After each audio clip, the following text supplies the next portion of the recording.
membuat kita menjadi manusia paling mulia. Gitu ya. Gitu ya Bu ya. Pertanyaan terakhir, ada yang ingin bertanya? Dipersilakan. Siapa lagi yang mau bertanya? Ibu, ya silakan. Assalamualaikum warahmatullahi wabarakatuh. Waalaikumsalam warahmatullahi wabarakatuh. Saya Ibu Ima Sartika. Izin bertanya Pak Ustadz. Ya. Ketika kita dalam melakukan sholat lalu lupa rakaatnya itu kan kita melakukan sujud sahwi ya. Tapi bagaimana Pak Ustadz kalau misalnya kita sudah mengucapkan salam baru keinget gitu loh. Duh ini udah rakaat berapa ya gitu. Lalu kita apa boleh sujud sahwi lagi atau gimana seharusnya Pak Ustadz? Ya, Ya, makasih. itu aja? Ya, itu Ya. aja Pak Ustadz. Makasih. Ya. Baik, pertanyaan sama dengan sujud sahwi, tapi kalau tadi bacaannya ini tata caranya. Ya.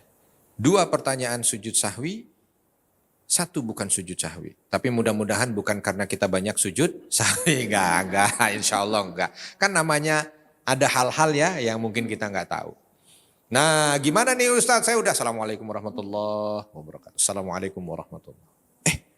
Tadi berapa rakaat ya? Gitu misalkan ya. Nah, kalau dalam kondisi seperti ini nggak usah bingung. Ya, karena Islam itu agama yang Masya Allah syariatnya sudah sempurna. Kalau semisal contoh, nih sholat duhur. Udah Assalamualaikum, salam. Tadi 3 apa 4 ya? 3 apa 4 ya? Kalau sebelum salam, maka dia harus mengambil yang jumlah sedikit kan. Udah terakhir, ini 3 apa 4? Jadi berapa? 3. Maka dia harus genapkan sekali lagi 4.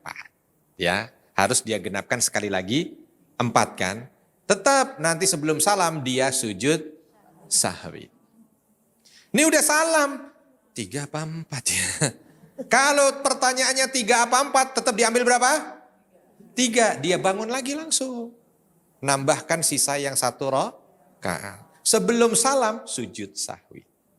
Tapi kalau pertanyaannya lupa rakaat itu 4 apa 5 ya? 4 apa 5? Aman, berarti nggak perlu nambah.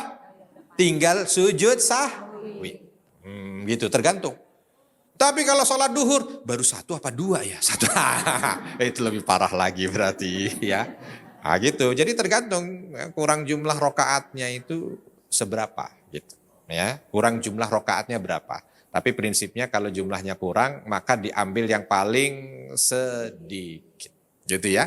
Makanya kalau lagi sholat, ayo kita bikin supaya sholat kita itu fokus. Jadikan sholat itu seolah menjadi sholat terakhir kita. Sholat muwadda. Menjadi sholat terakhir. Seolah-olah, bukan itu insya Allah ini terakhir ya. Bukan. Tapi seolah-olah itu menjadi sholat terakhir. Kalau orang menjadi sholat terakhir kira-kira gimana? Ya, jangankan sholat. Kalau ada yang orang, nauzubillah, kena hukuman mati. Terus dikasih makan. Ini makan terakhir.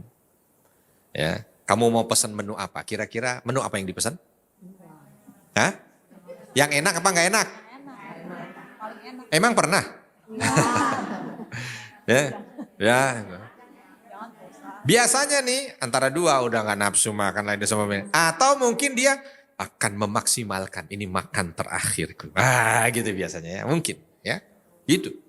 Jadi kalau sholat dia akan menjadi seolah itu adalah sholat terakhir, yakin pasti dia tidak akan nggak nafsu, nggak mungkin. Kalau sholat karena ini adalah ibadah terakhir, sama ketika ada orang dikasih tahu, nih kamu 2 jam lagi hidup, ya, habis itu dicabut nyawa.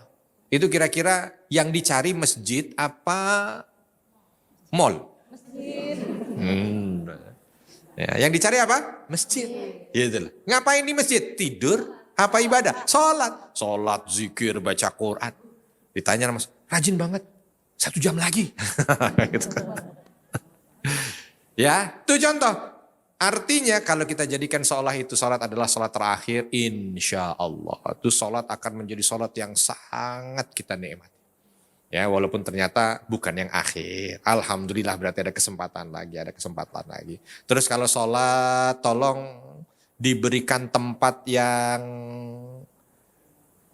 maksimal. Ya, sholat makanya kenapa kalau sholat di masjid itu lebih baik, sebab insya Allah lebih maksimal kan, kondisinya lebih baik di awal waktu, kita juga begitu.